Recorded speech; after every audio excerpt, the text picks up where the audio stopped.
Here's our host, Tian Wei. Hello and welcome to World Insight. I'm Tian Wei. The COVID-19 pandemic is still raging, and it's widely expected that its vaccines will be a game changer. According to WHO, at least 7 different vaccines derived from 3 technologies have been rolled out in countries as of February the 18th. At the same time, more than 200 additional vaccine candidates are in development, of which more than 60 are in clinical development. COVAX is part of the ACT Accelerator, which the WHO launched with partners in 2020 to ensure equal access to COVID-19 vaccines for all participating countries. China has joined COVAX initiative and vowed to provide 10 million vaccine doses to the program to meet the needs of developing countries particularly. Until last week, China has provided vaccine assistance to at least 53 developing countries and exported vaccines to 27 countries. However, the chief of WHO warned recently in January that deals between some high-income economies and manufacturers of COVID-19 vaccines are undermining the COVAX initiative. Can the pandemic act as a wake-up call to the fragmented global governance system? I spoke to Jia Daojiong in Beijing. He's been doing research on how the unfolding geopolitics has shaped the world's response to COVID-19, particularly the latest debate on vaccines and vaccine nationalism. Thank you for doing a lot of research about vaccine and how it's related to international relations these days. First of all, my question.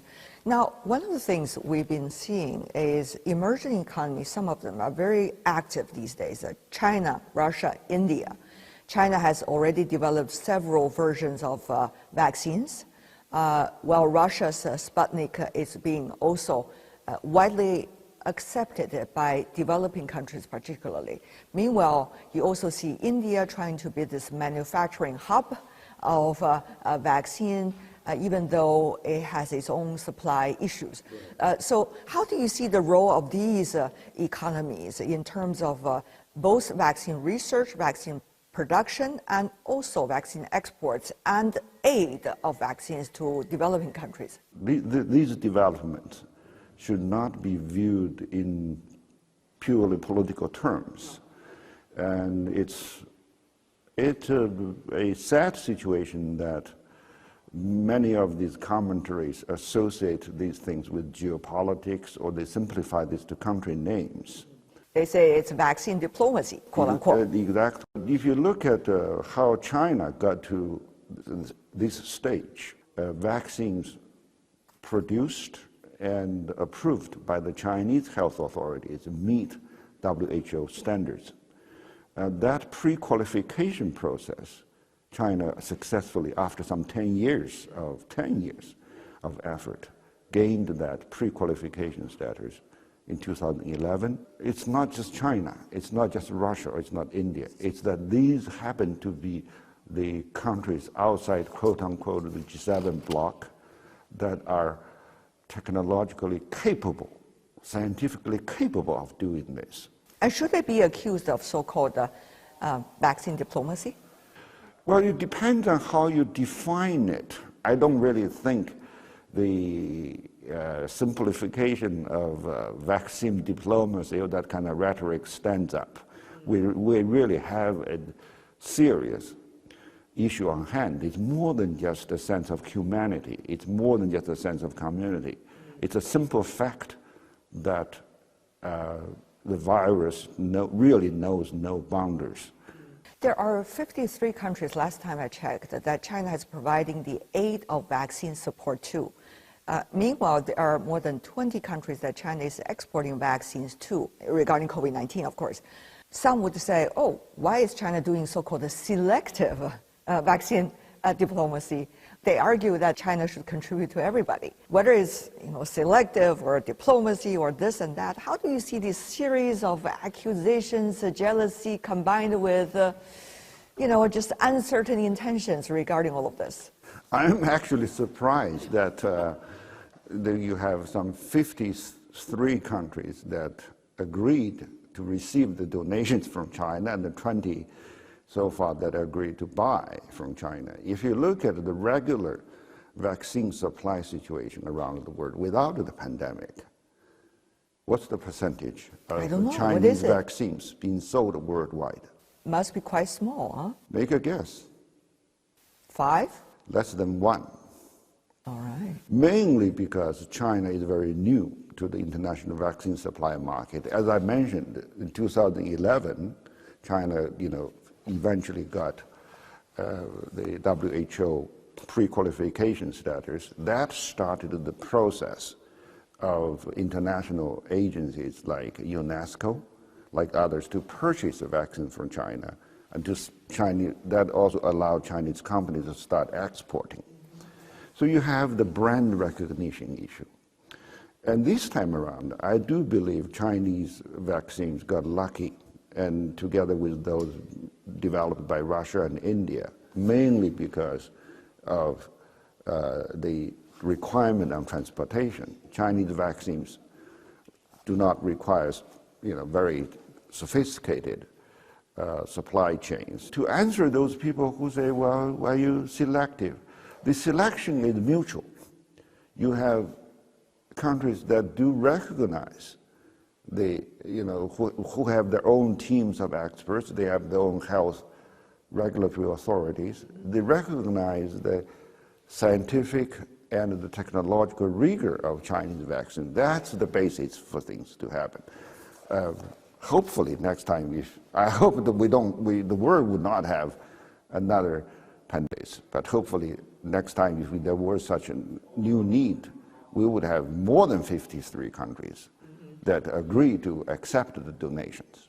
There is a huge divide in terms of surplus of positions and deficit of positions among countries in the world. How do you see this huge divide? This divide is a reality. There are several dimensions to this.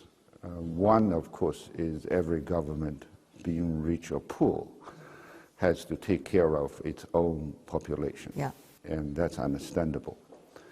But then after that, or along with that, a real bottleneck at this point of time is what do we do with the production of the vaccines. And it so happens that this time around, a number of new vaccines, successful ones, thanks to enormous investment by several governments, including Germany, the United States, Britain, a number of rich countries. We have new vaccines, but these new vaccines use new methodologies for development. They require cold chain transportation. They also require enormous new investment for effective deployment in other countries. Right. So what I'm really trying to say is that materially speaking, we do have limitations. It's not just a matter of political will. Let's say the vaccine have countries willing or not to help vaccine have not countries. We do see the possession of vaccines, at least according to the pre-order. The G7 nations are topping the list, Canada, the United States, the UK particularly, while 130 countries in the world, even with the cash in the hand and the necessary means to deliver it, have zero jab at the moment. How do you see that divide? That is let's say, a phenomenon that causes a lot of commentary. But we have to look at from at least 3 possible angles. Tell me about it. One is that vaccine development is very capital intensive. The risk of failure is very high. And then vaccine developers are not going to put out a product without prior payment. Yeah. So the stockpiling comes from what's called advanced marketing arrangements or commitments by these rich countries. So as you mentioned, some countries, for example Canada, has booked 5 times vaccines more than what their total population would need. That does appear to be excessive. But the reality behind that is that without the down payment, let's put it that way, for advanced order, these vaccines may not be out in the market in the first place. So that's one dimension to it. A second dimension to this is that when you look at the history of vaccine sales, the cost of vaccines varies greatly. So many companies price their vaccines according to income levels.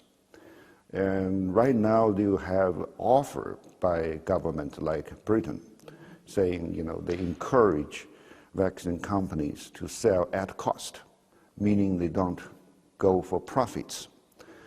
But even with this, we are talking about 20 times of difference. In history, if you look at some of the vaccines, the difference can be 20 times. And on top of that, you will have countries that will need to have the infrastructure, meaning the syringes and the employment of people, the transportation, and the cost of moving the needed population to receive the vaccine. So what we normally call phase 4 clinical trials. That's a huge amount of investment. So you are trying to say from the very beginning it's mainly a money thing? It's mainly a money thing, that's correct. All right. Yes. So what about the third factor that you're saying? Now the third factor is that this time around it's very, very different from history, is that historically vaccines are deployed on children. And this time we need to deploy vaccines as fast as possible on adults. The WHO, World Health Organization data, that's up to 2018, some 74 countries out of the 190 WHO members had no program whatsoever for vaccinating adults. This is an enormous amount of investment in terms of infrastructure, and added to that, there is a fourth factor. That is, since this is the first time vaccines are injected so massively on the adults and with different age groups or whatnot, you have underlying conditions.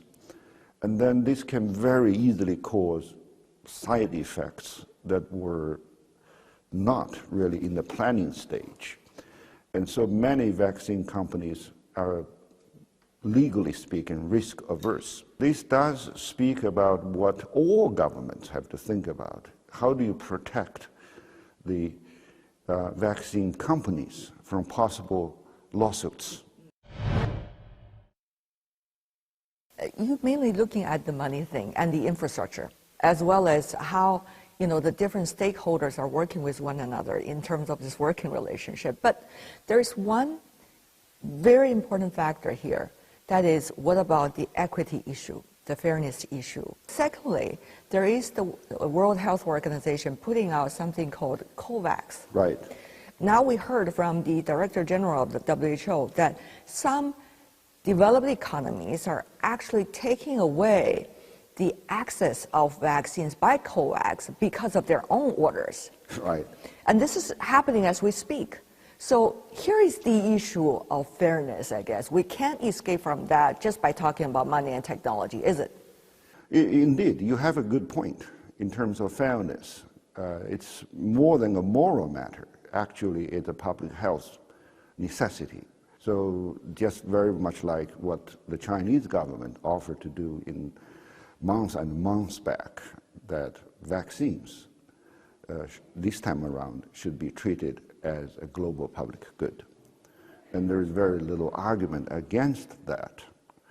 But then, as you mentioned, the COVAX, this mechanism that was proposed back in June, that's about half a year after the pandemic started, is not really that perfect in several ways. One is that the key organizers of COVAX, CEPI and Gavi, they are vaccine companies themselves. Gavi is an alliance, but made up of pharmaceutical companies. And that goes back to what we said about the contractual arrangements. And then the arrangement this time around, again, is to factor in two issues. One is income level. So the second is the voluntary contributions in terms of finance. There are targets of, let's say, some 4 billion or 6 billion US dollars by the end of 2021, and then that money would have to come from contributions. It set off a modest goal of saying, would have 2 billion dosages ready, available to vaccinate some 20% of the world's population. But behind this is you have a lot of issues that needs to be negotiated. Like what? For instance, you will need to have the newer requirements for such things as transportation. But we have other ways of dealing with this challenge, and one is to encourage manufacturing by companies that do not, invent the vaccines. And globally, there is also another alliance, in addition to Gavi, that is called Vaccine Manufacturers of Developing Countries, China being one of them. There are several here in Asia and across in other developing countries. So under a scenario of these companies, their manufacturing capacity being put into force, then we can potentially enlarge the supply quickly. Some would argue the G7 nations, with the latest virtual meeting hosted by the UK, actually have been talking about, let's, help to support some vaccines to those countries that do not have. After all, 130 countries do not even have a single jab of vaccines. Exactly. But there's no timetable, there's no roadmap, there's no specific ways of how they're going to deliver it, given the urgency of the issue, the global pandemic. Do you think those are really reliable promises? Well, this is actually a repetition of history. What do you mean by that? Back in 2009, 2010, we had an H1N1 virus situation. It was a pandemic that ended within a couple of months. And like this time around, you had fast development of successful vaccines. And a number of these rich countries had a similar arrangement. The arrangement being three components. One is that my country first, and second is that they would be sharing among the rich countries only, and to meet the demands, the needs of those societies only. The third is when there was going to be surplus, they were going to donate a small percentage of that to the needy countries. And the needy countries, they have not, that time around, got lucky because the pandemic ended earlier than expected. Mm-hmm. So this time around... But that's simple luck. Yeah, that was a simple luck. So that's why this time around, the WHO played a role to put forward this COVAX. Mm. But having said that, though, are we going to see that there is going to be share of pattern? Because that's what happened during the Cold War when the polio vaccine was invented. It's very sad, actually, this time around. We had, back in October 2020, India and South Africa together tabled a motion to the World Trade Organization saying, because of we have a COVID-19 pandemic, and this time around let's relax these patent requirements, let's do, in many ways, in policy, come to a policy consensus to quote-unquote force these developers who insist on their patents being treated the usual way And so far, as you know, the WTO, the World Trade Organization, has not been functioning properly either. And that motion still stays sort of, I would say, at best, on the back burner. But that idea really should be taken up seriously. In other words, it goes back to what I said earlier on. If you can lower the patent cost, or if you treat the patents this time in the exceptional case, challenge them to say you really live up to what you normally promote as corporate social responsibility. Now, against this background, one of the things the Chinese companies have done that's correct, that it should be encouraged, is that conducted collaboration at the development stage with some 30 different countries. We conducted these tests in some 18 up to 20 societies, taking advantage of the kind of epistemic communities we have. More importantly, if you look at the collaboration between China and Brazil, China and the UAE, the United Arab Emirates, China and Indonesia, we had wholesale technology transfer. We are not charging them on the basis of these patent requirements. Very interesting. So we collectively develop, and then so that they're not really getting the products from China, and we're not just selling them. We were co-developing. They can reduce the cost on the receiving end. They also get to learn a way of making vaccines and producing them, develop, and then to enable them. To enable them. It's the good old Chinese way of saying either you give someone the fish or you enable them to do fishing as well. So I think that's I feel good about it, and that needs to be encouraged, at least for other countries and other companies to do it.